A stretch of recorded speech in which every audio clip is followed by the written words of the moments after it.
call it NBT. Let's call it NBT prep. Okay. So, first up, guys, understanding fundamentals of NBT. I think the most important thing for us to do is to make sure you guys are good with the very basic stuff in terms of multiplication of percentages and multiplication of just like bigger numbers in general, right? Obviously, for you guys, those who are writing NBT, it's important that you know your NBT test is without the use of a calculator. So you shouldn't be using calculators when you are doing this. Maybe use it to check your answer, but that's as far as it goes, right? Okay, so what I'm going to start with is fundamental things in terms of solving and in terms of like simplification, right? So let's just do something very simple and very easy. Let's say we needed 20% of 20% of 100. Okay, so 20% of 100. What does that actually mean? That means 20% times 20% times 100. Okay, now how do we actually go and do this without the use of a calculator? Well, first up, we need to know the following. First, we need to know the following, guys. Here, 20% can be written as 20 over 100, which is obviously very, very easy to understand. And then this is times 100. Obviously, the hundreds are going to cancel out. And what we now have is that piece there. We only have that piece there. Now, obviously, this is very, very easy work just for the beginning, just so you can understand how we need to look at this. I will be doing better things as we go along. Obviously, this is just very fundamental work, yeah? All right, so let's go again. Here, what we're going to do is we're going to say that it's going to be 20 times 20 here. We're going to say 20 times 20. Now, if you are struggling with the 20 times 20, there's an additional thing you can do here, guys. These zeros can cancel out. These zeros can cancel out, right? And I'll explain to you guys why these zeros can cancel out if you weren't sure, right? So 20 over 100 is basically the following, okay? It's basically 2 times 10. 100 is basically 10 times 10. Okay, and that's why I'm allowed to cancel out this here, right? So there's the 10s going away, and you're basically left with 2 over 10, and that's what I'm left with there, guys. 2 over 10, done. All right, so now obviously that's just going to be 2 over 10 times 20, which is far easier to do, right? So here we're going to multiply numerators with numerators, so it's 2 times 20 all over 10, and then we go with it from there. Okay, so it's not the most difficult thing that you're going to do.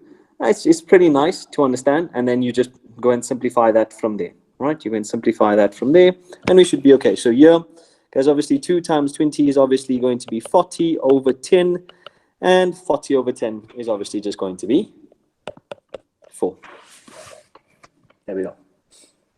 Okay, so guys, again, any questions on that there, please let me know. This is just understanding the fundamentals of how numbers work and how you can cancel out things, all right? Now, the next thing that I want to introduce you guys into is simple multiplication when it's of your numbers. Now, I know you guys know I shouldn't say long division, but yeah, long division and your multiplication, right? Now, how do we do that if you've forgotten your long division and your long multiplication sort of things? Right, so let's say, for example, we had 39 times, I don't know, let's say times 52. Okay, let's say we had 39 times 52, and you weren't sure how to do this. Sorry guys, just give me a second here. Someone's just struggling to enter.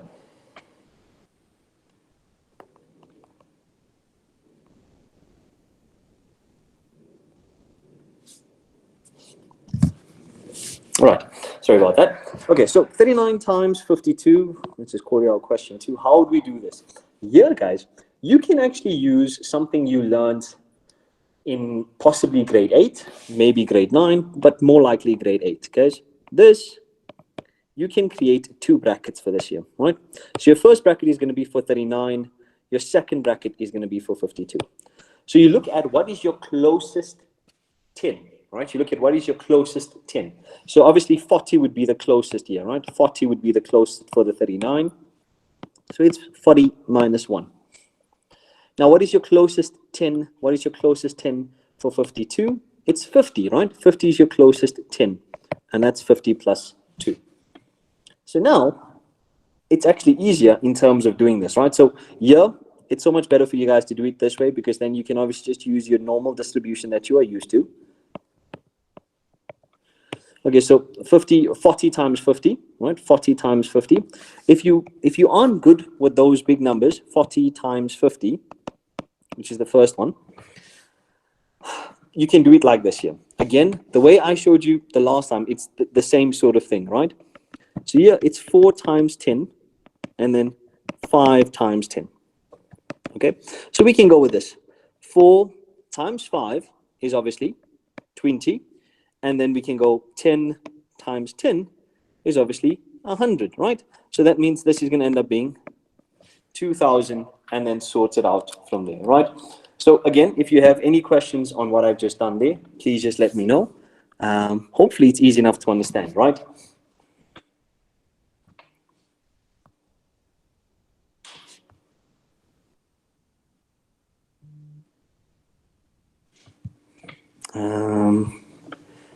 See, I have a question here.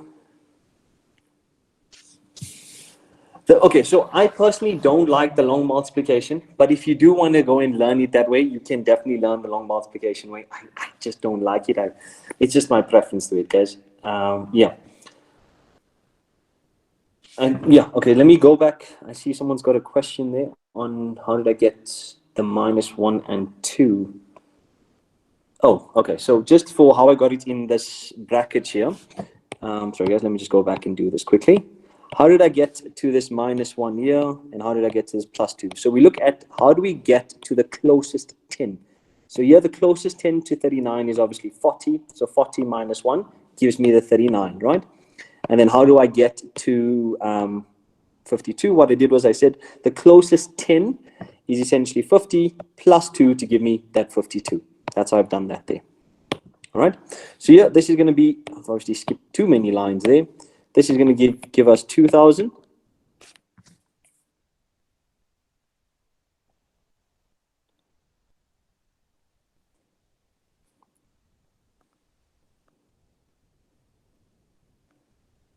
So yes, let me just reply to this. All right, so that's 2,000 for the first piece. Then 40 times 2 is obviously going to just give us 80. Then we go for the bottom piece.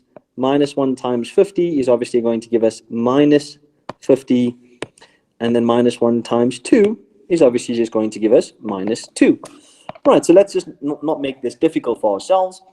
Let's obviously sort this piece out here. All right, so here we can simplify this here. It's going to be 2,000. Now 80 minus 50. If you want to do it step by step, you can. I don't mind it. 80 minus 50 is obviously going to give us 30. Then minus the 2. So it's 2,000 plus 28. And then we just go and do it from there. Okay. So hopefully that does make sense. So this is just going to be 2,028. Obviously, if you want to double check on your calculator, by all means, you can double check it as well.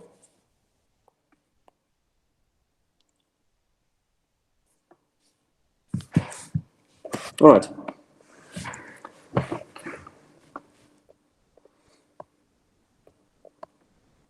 Okay. Good.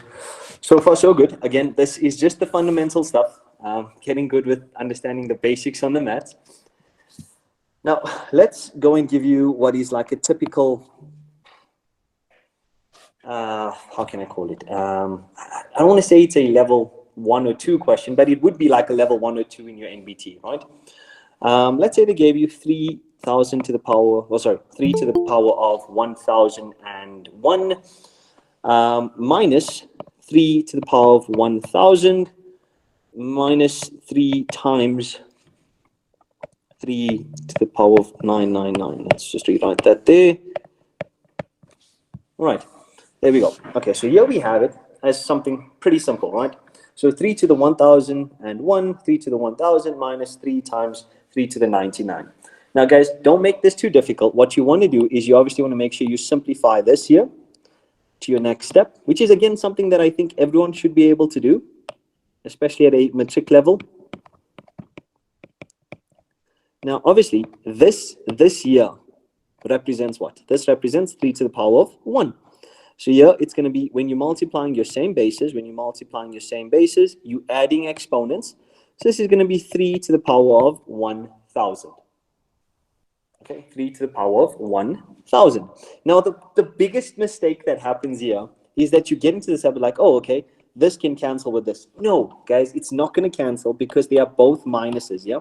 They are both minuses. So you can't think of, oh, okay, we can cancel them out like that. No, guys, don't do that. Here, what you're looking at is, okay, how can I take out basically the highest possible common factor, which I know what I'm going to say sounds a bit weird, but when I'm saying taking out the highest possible common factor, it's actually going to end up being the exponent with the lowest value, right? So here, the exponent with the lowest value is obviously going to be the 1,000. So yep, that's what we're going to take out as a common factor. So 3 to the power of 1,000 into here, what is that going to be? That's simply going to be 3 to the power of 1. Then obviously it goes into itself once, and then into itself again once. So here what we have is 3 to the power of 1,000 into 3 minus 1 minus 1, which is obviously just going to give us 3 to the power of 1,000. Because obviously 3 minus 1 is just going to give us 1. And that's our answer. Okay? So that's very important to understand. Again, fundamentals. Very easy stuff. Okay?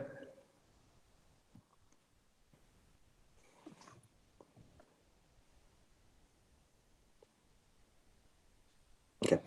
Then we will do a few more, but I want to just go into, again, some number things that are normally, I guess, forgotten in some way, especially because it's done a long, long time ago, right? So let's go on to our number 4 here, guys.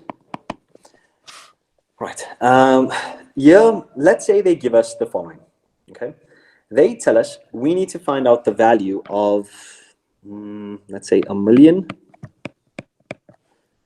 minus 998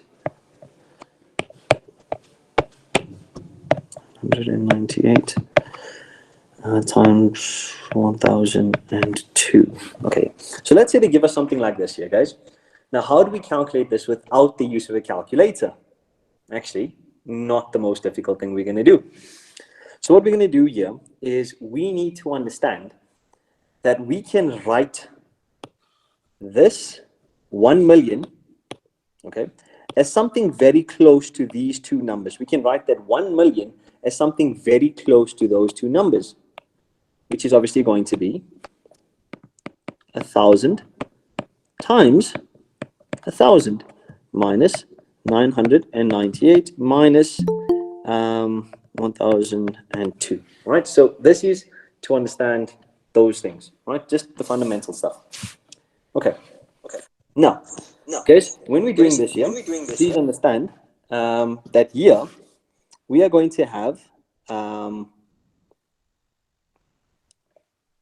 we're going to have two numbers, right? We're going to have these two numbers that are close to 1,000. These two numbers that are close to 1,000. So what you can do is you can say, okay, let me have the following happen. Let's let x equal to 1,000, right? So let's let x equal to 1,000.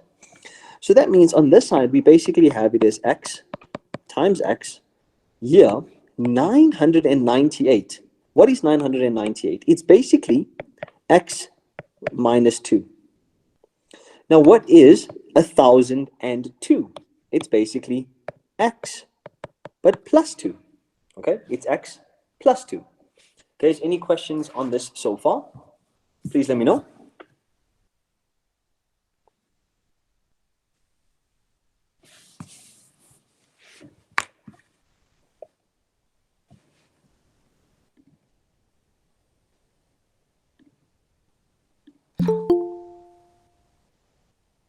Okay, so guys, no questions. Let's continue. Guys, here, this is simple stuff now. Obviously, this is just going to be x squared.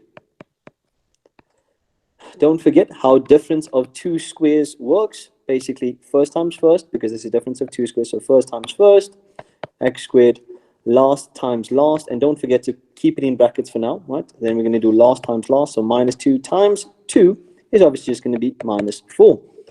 So we have it as x squared minus x squared plus 4.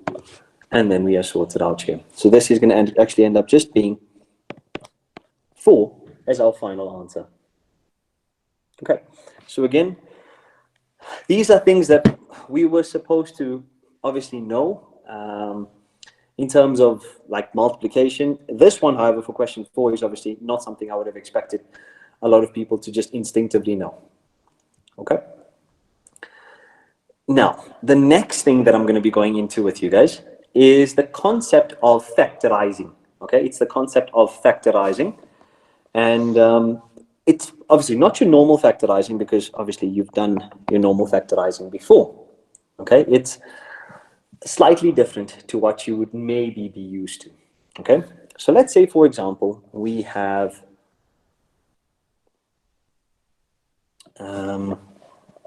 let's say we have x to the power of a half minus 5, and we have x minus 16 all over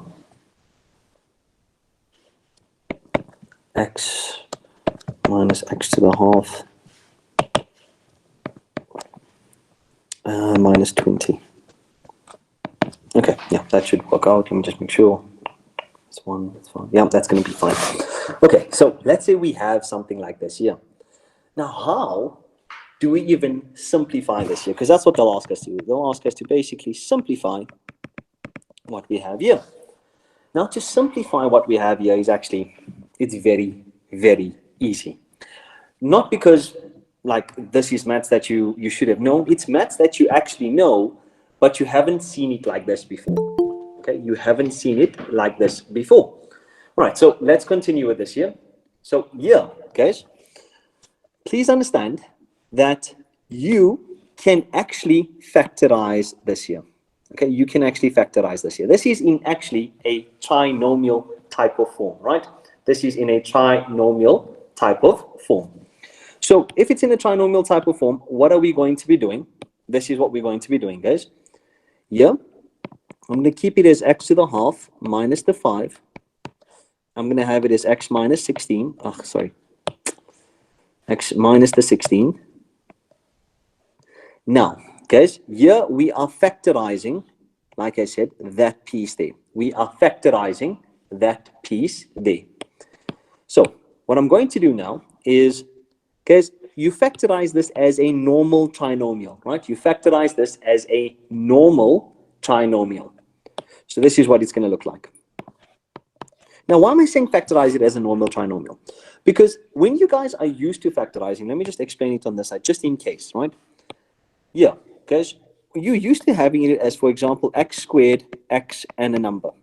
Now, this is fundamentally the same thing. This here and this here is fundamentally the same thing. Now, let me explain to you why it's the same thing. Purely because our exponent here, our biggest exponent, I should say, is double the central exponent, or our smallest exponent, right? So it's basically a trinomial. It's just not shown as a trinomial here, but I want you to see here in our one at the bottom here, guys. This one that we're dealing with, we see that the biggest exponent is 1, the smallest exponent is a half, which is obviously adhering to what we need for a trinomial. That means here we can do it the same way. Now, how did we factorize it, right? How did we factorize it? Previously, here, when we factorized something like this, we said, okay, open up 2 brackets as usual. How do we get to x squared? It's x times x, right? How do we get to x squared? X times x. Here, how do we get to just x? That's the question. Well, it's actually going to be x to the power of a half. So at the bottom here, guys, when we open up our 2 brackets, what we're going to do is we're going to say this is x to the power of a half, x to the power of a half, yeah? So that's how you get to x. right? In the same way, how did we get to x squared? How did we get to x squared? We said it was x times x.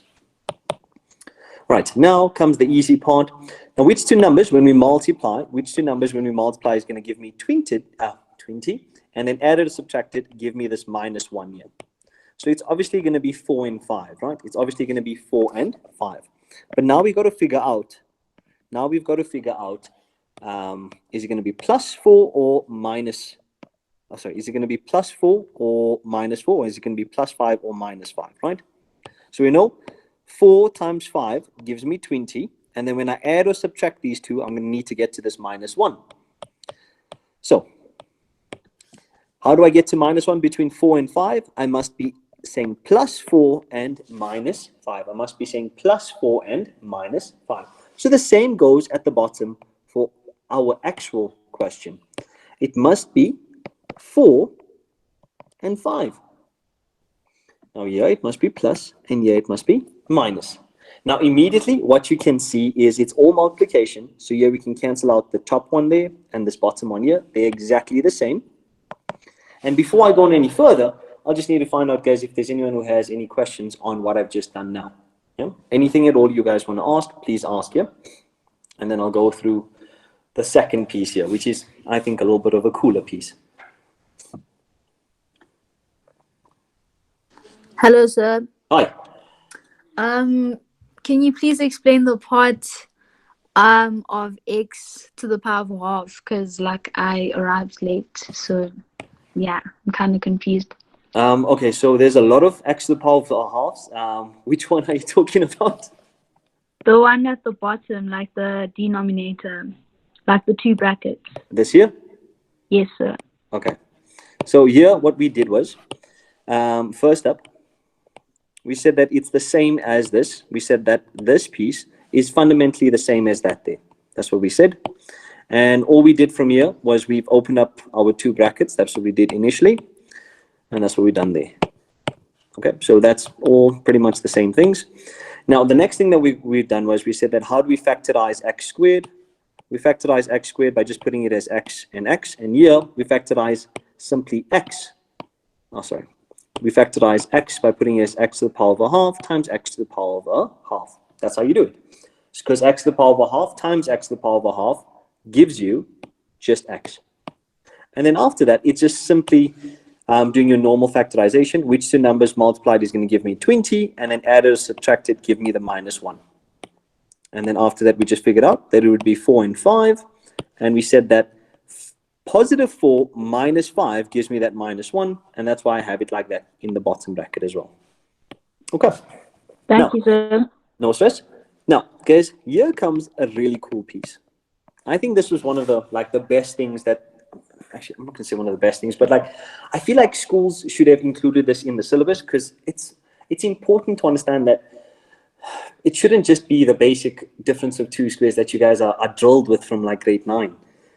This here, right, x to the half plus 4, right? Now, guys, what I want you to understand is that this x minus 16, it can actually be a difference of two squares. This x minus 16 at the top can actually be difference of two squares when you factorize. Now, how do you factorize difference of two squares? Right? You need to basically square root the first one, and obviously you need to make sure that it's an actual difference. You need to make sure that it's an actual difference. So it has to be a minus sign. But you have to understand that here, guys, you got to square root the first one. So if you square root x, what is it going to be? X to the power of a half. So you got to put it in both. Then you got to square root the 16.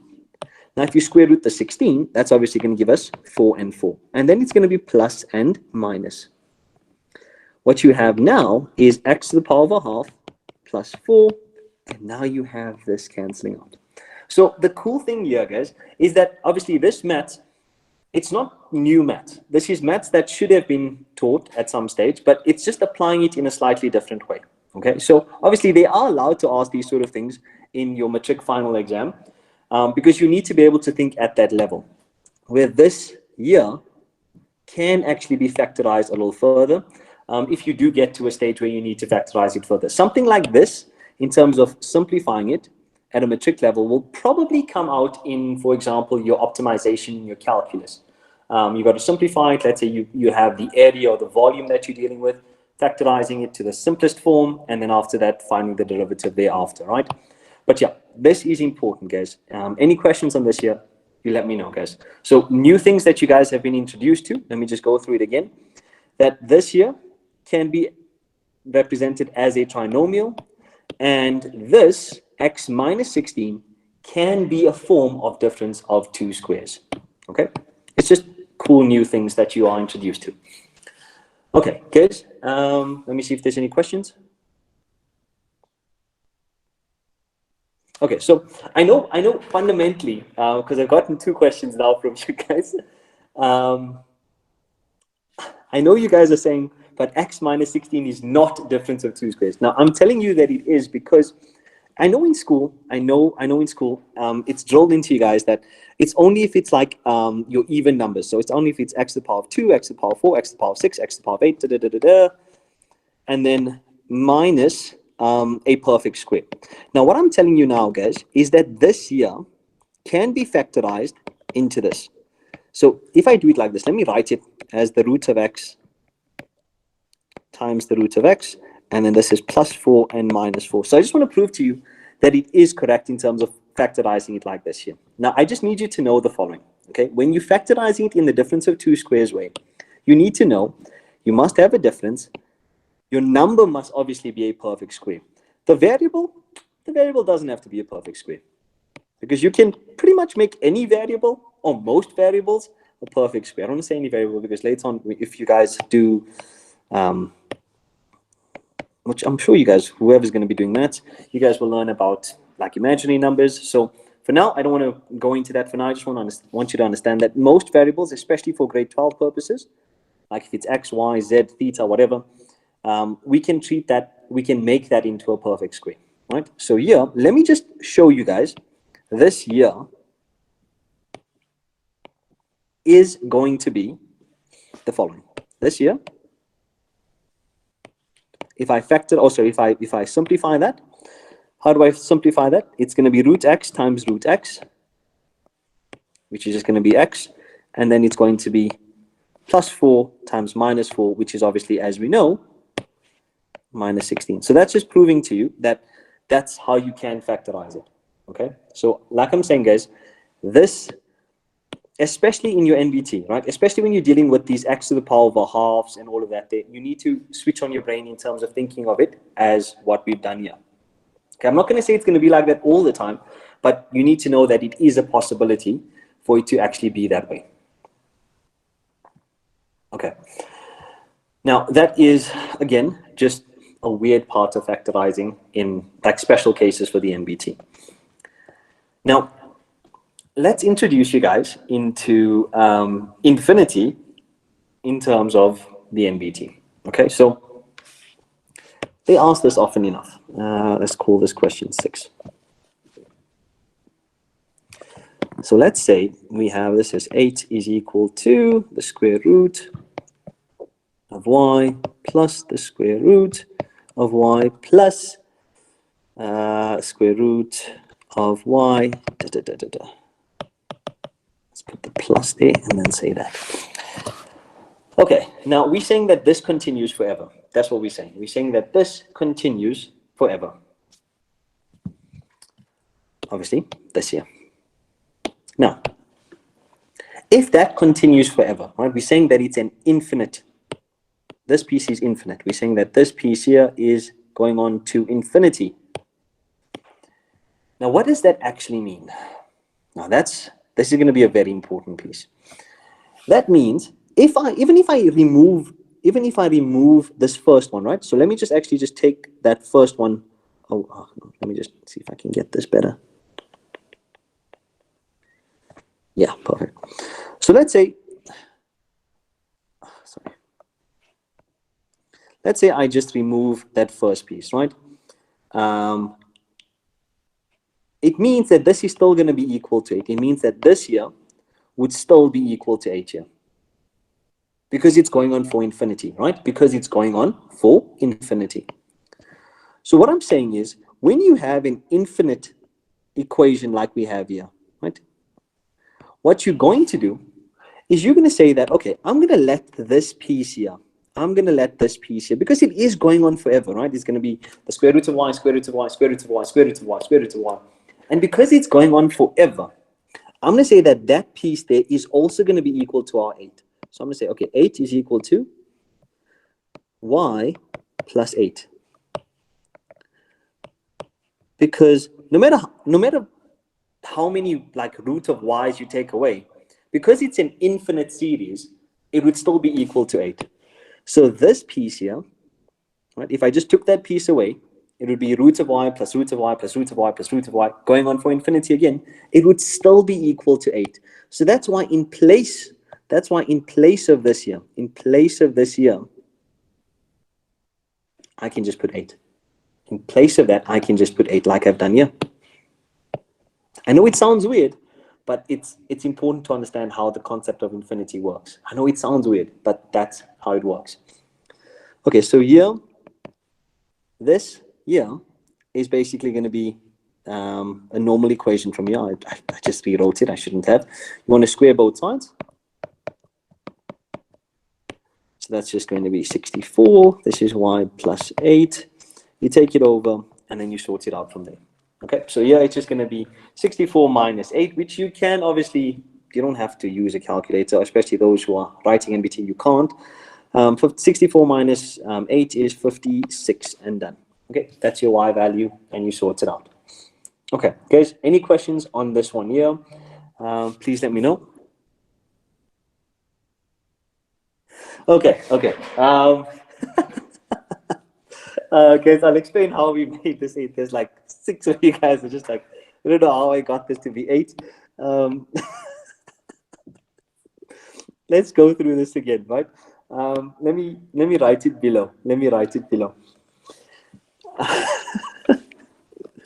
Okay, so here, guys, let me just write this whole thing again. So it's y plus the square root of y. Let me actually draw that a little better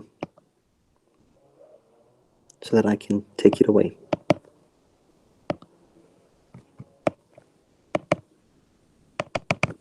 Okay, so now what I want you to understand in this sequence, we're saying that the root of y plus the root of y plus the root of y plus the root of y plus the root of y is going to be equal to 0. Okay, going on forever. Now, let me ask you this. Let me just take this portion away. Let me just do this here. Now, if I say that I have this here now, which is basically the root of y plus the root of y plus the root of y, going on forever, then what should this be equal to? Surely this here should also be equal to 8, isn't it? Surely this here should also be equal to 8. Because that's what was here, right? I basically took this piece here from here. I basically took it from there. So, guys, obviously, what I've done was I've just replaced that portion there. I just replaced this portion that was there with the value of 8, because that's what it's equal to. That's what it's equal to. So that's why I've just replaced in our calculation previously. Let me just take this, put it back in there.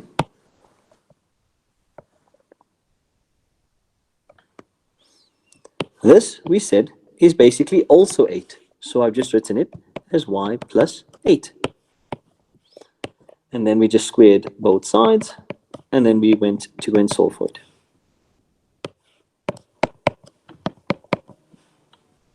That's the 64 is equal to y plus 8, and then done from there. Okay, again, I hope that does make sense, especially with this concept of infinity.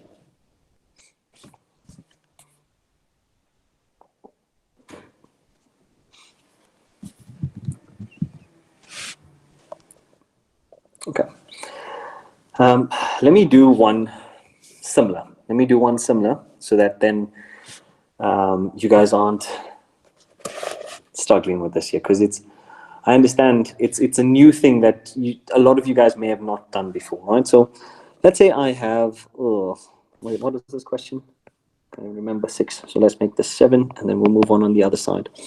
So 3 is equal to x to the power of x to the power of x to the power of x, going on for an infinite amount of time. Okay, going on to infinity, right? So it's x to the power of x to the power of x to the power of x to the power of x, going on for infinity. Now, what I'm saying is, this here, if I just rewrite that here, that there should also be equal to 3, isn't it? Right, that there, because we're saying x to the power of x to the power of x to the power of x to the power of x to the power of x for infinity is equal to 3, then that means even if we take one x away, it's not going to change anything because it's going on for infinity, right? So that's why I'm saying that this here, because this is going on for an infinite amount of time, this is the same thing, right? It's the same value as 3, right? This top piece here should have the same value as 3. So we're going to write it out like that. We're going to say x to the power of 3, which means our answer is actually just going to be the cube root of 3. Our answer is actually just going to be the cube root of 3. Okay. Again, understanding how infinity works is very important, guys. I'm hoping you're kind of catching how to do this. I'm hoping that it's making some sort of sense to you. Even a little bit. Even a little bit. Okay. Now, the next thing that I want to show you guys is how we sort out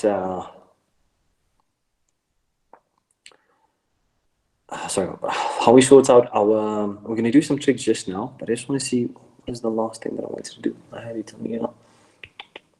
Oh yes, here we go. It was a, let's go and do this here. Okay, so that was question 7. So question 8.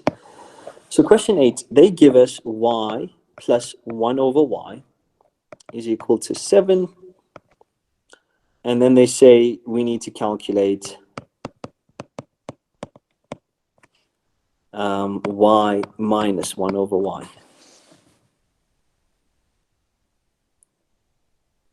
Let me just see, I've got another question. So, Tasmia, I don't think there's a proof for you guys to know for the infinity things.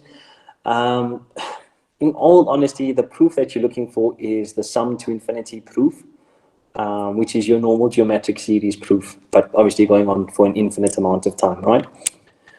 But yeah, that's essentially what you'll need to know. I'm going to do one finance question that will relate to infinity in a bit, and one trigs question as well, just so that you guys understand different ways of asking. Obviously, there's so many different ways of asking the maths questions, especially for NBT.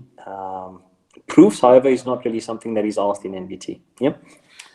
Okay, now let's go on to do this one here. All right, so here we have it as y plus 1 over y is equal to 7, and they want us to find out what is y minus 1 over y.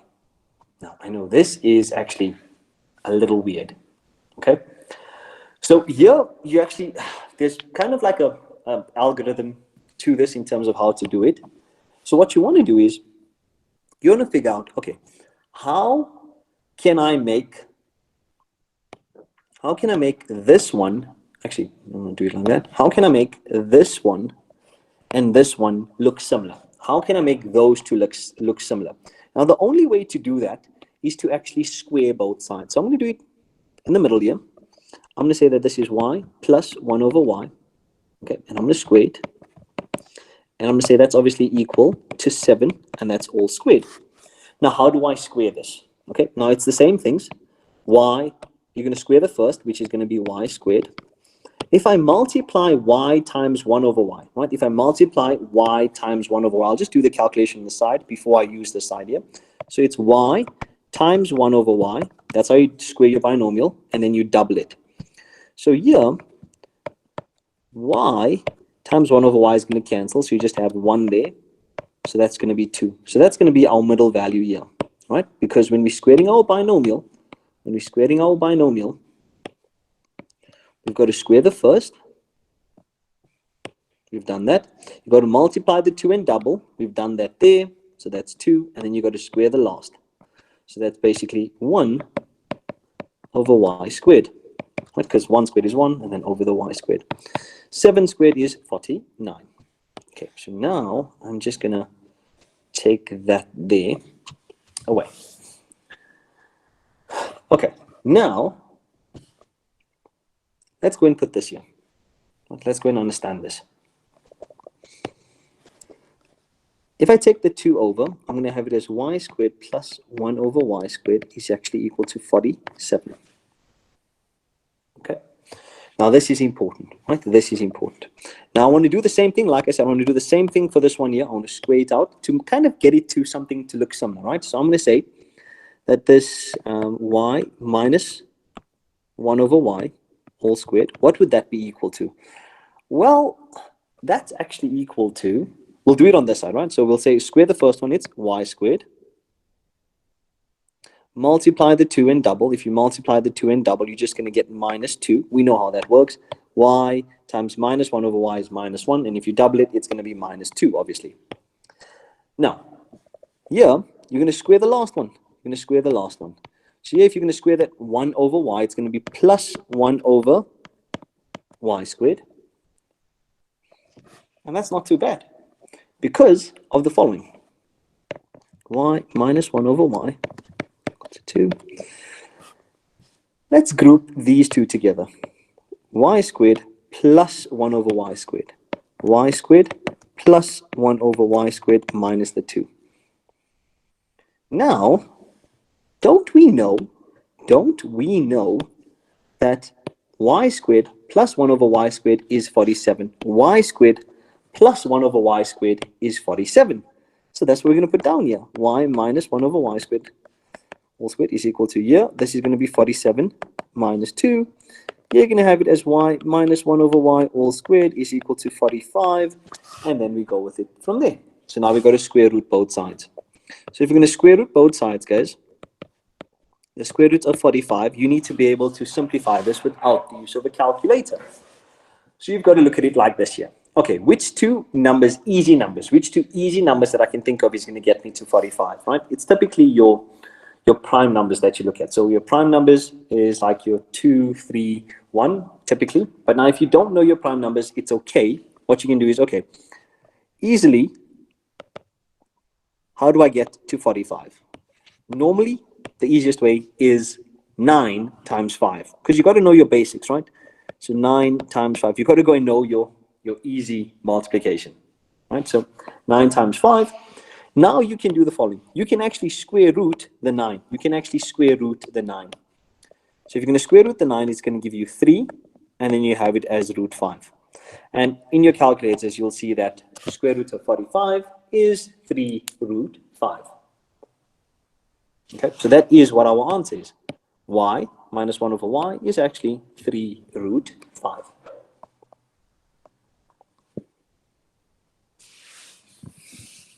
All right, again, guys, just getting you into this routine of making sure your fundamentals, especially after this. So basically, from here downwards, it's just making sure your easy stuff you must know. Your multiplication, how to factorize, how to square root your numbers with your prime numbers. Okay, so you have to go and learn your timetables. There's no easy way for me to say it. You have to go and learn your timetables. Okay, so a question that I wanted to do, just looking for it now. It was a Triggs question that I wanted to do it. It's not the most difficult Triggs question. Remember, we made a fairly nice one previously.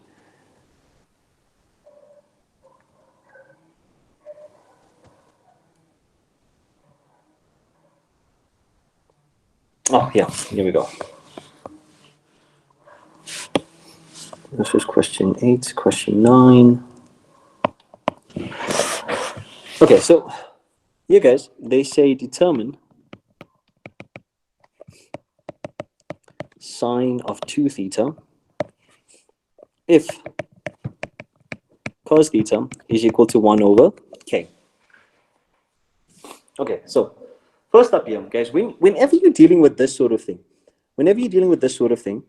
you want to create a triangle that represents the cos theta.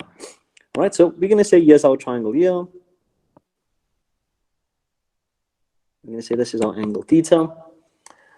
Now, 1 over k, right? So 1 over k here, we need to know that 1 is obviously going to be the adjacent, and k is obviously going to be the hypotenuse, right? Adjacent is 1, hypotenuse is k. So adjacent is 1, hypotenuse is k. The remaining side here is going to be hypotenuse squared minus the other side squared, right? So our hypotenuse squared, which is going to be k squared, minus the other side squared, which is just going to be 1, and then square rooted. So now this is going to make our life a whole lot easier, right? And a lot of you guys would probably know how to do this sort of one. Now, sine 2 theta, you still need to know, guys, sine 2 theta is equal to what? Sine 2 theta is 2 sine theta times cos theta. What is sine theta going to be? Sine theta is opposite over hypotenuse.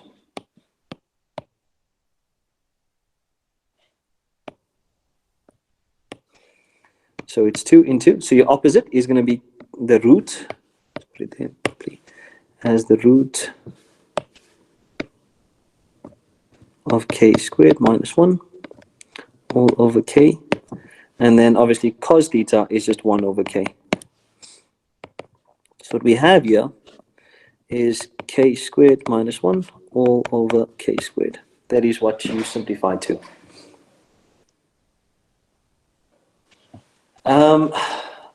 So Daniel, to be honest, I'm not entirely certain if you get a formula sheet. I think you do. But I'll have to find out from those who've written the NBT already if they got a formula sheet. I know pre-COVID, learners got formula sheets. To be honest with you, I can't tell you for this year whether there is a formula sheet or not. But I'll find out from those who already wrote the NBT, and I'll let you know, yeah?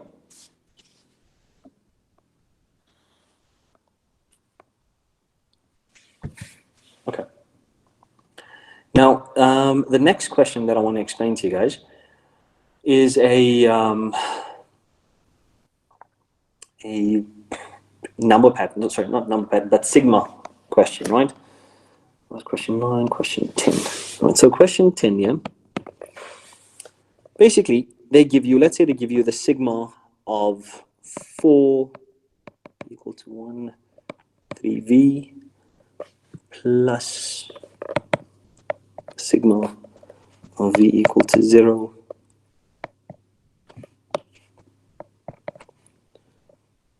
and that's 7. Okay, so now how do you actually calculate this here?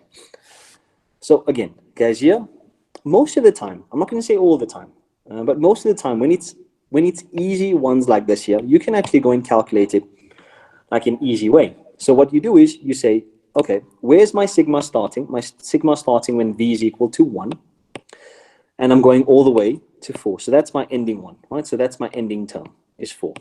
So what I can do here is I can say that this is 3 into 1 plus 3 into 2 plus 3 into 3 plus 3 into 4. Okay, easy and obviously important. Now I've got to add this next sigma. So adding the next sigma, they're basically telling us, now this is where the important part comes along, guys.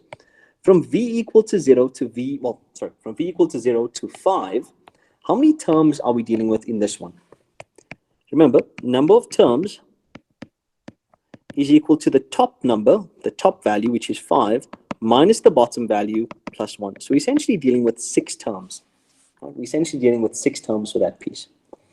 Now, what that's actually telling us for this one here, guys, is that we are essentially adding 7 6 times, right? We are adding 7 basically 6 times. So fundamentally, that is just 7 times 6. Okay, fundamentally, that is just 7 times 6. Now comes an important part. How do we actually sort this out? Now, I know sometimes we get into this habit of like, oh, okay, I know what this is. I can calculate this. I can calculate this. I can calculate this. Guys, You can see a common factor here. You can see a common factor of 3. If you take out the common factor of 3, you have 1 plus 2 plus 3 plus 4. It's a lot easier to do it this way, and I'll show it to you now, right? Now, you've obviously, guys, 7 times 6, I can't teach you how to do 7 times 6. Again, you have to go and learn your simple multiplication, right? So 7 times 6 is 42. And now we can sort out this piece. Now, guys, here, 1 plus 2 plus 3 plus 4 is going to be how much? That's going to give us 10, right? So here, how I normally add this, 1 plus 2 is 3, 3 plus 3 is 6, and then 6 plus the 4 is going to give me 10. Right, so that's just going to be 10 there, plus the 42. Oi, 42.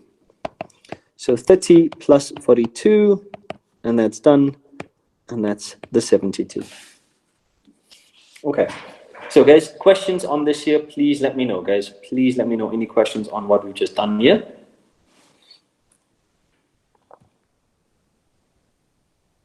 Or any of the previous ones, guys, any of the previous ones as well. So I haven't seen any questions as yet.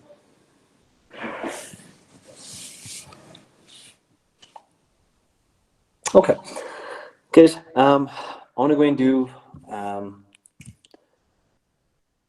like two more questions for us, essentially. Okay, so the first thing that I want to explain is the concept of your Pythagorean triangles, right? So the common Pythagorean triangles that we deal with, you deal with 3, 4, and 5. Okay, so this is a common Pythagorean triangle. Okay, let me just go back there. Why are we using the 6 again? 6. Oh, so the question is, why did I even use the 6 for this question here? It's basically telling us that we have to sum up. We have to be adding. It's basically telling us that we have to be adding 7 6 times. That's what it's essentially telling us. So if I had the sum of v equal to 1, this is still 6, and this is 10. This is telling me that I have to add 10. Yeah, the number of terms here is 6, so I have to add 10 6 times. That's what the sigma is telling us. So essentially, that's what I've done there. I've added 7 6 times. So it's basically 7 times 6.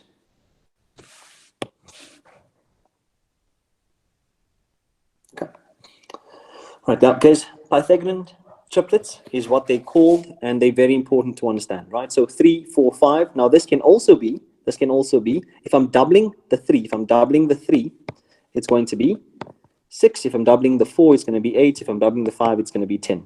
And this could also be if I'm timesing this by 3, then it's going to be 9, 12, and 15, and so onwards, right? So that's a Pythagorean triplet that you'll need to know. Then you could also have another Pythagorean triplet, which is also fairly common, which is the 5, 12, 13. Now the same things would apply, right? If you times this by 2, you're going to get it to 10. This is going to be 24. This is going to be 26. That's also Pythagorean triplets, right? That's also the Pythagorean triplets. Right.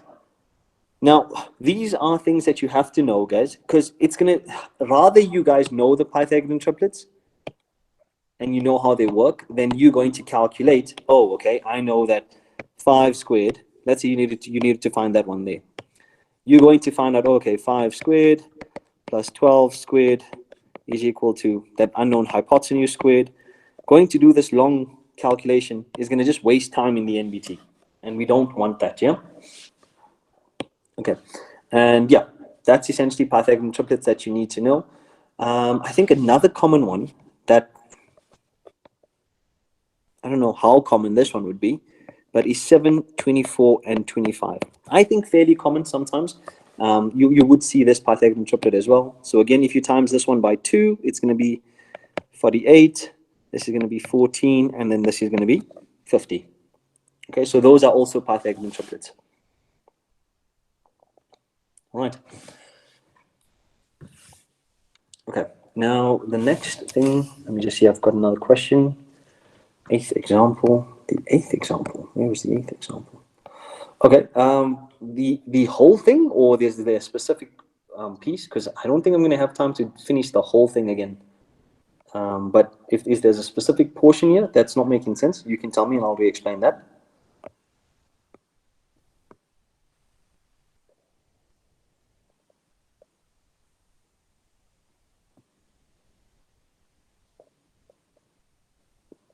Guys, you can obviously turn off your mic and ask if you want to.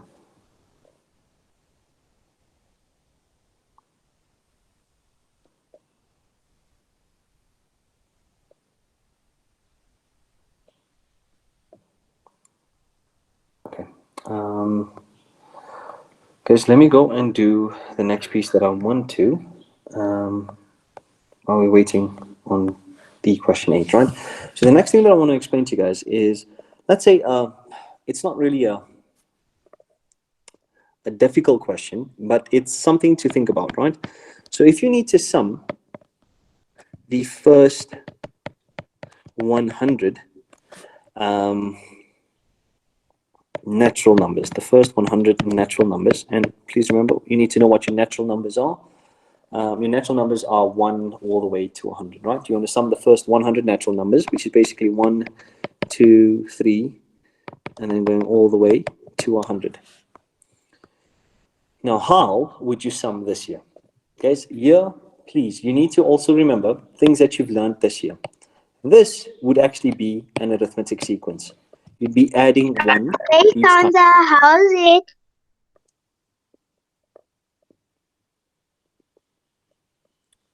So yes, something happened there. I don't know. Okay, so let me just go back to this here.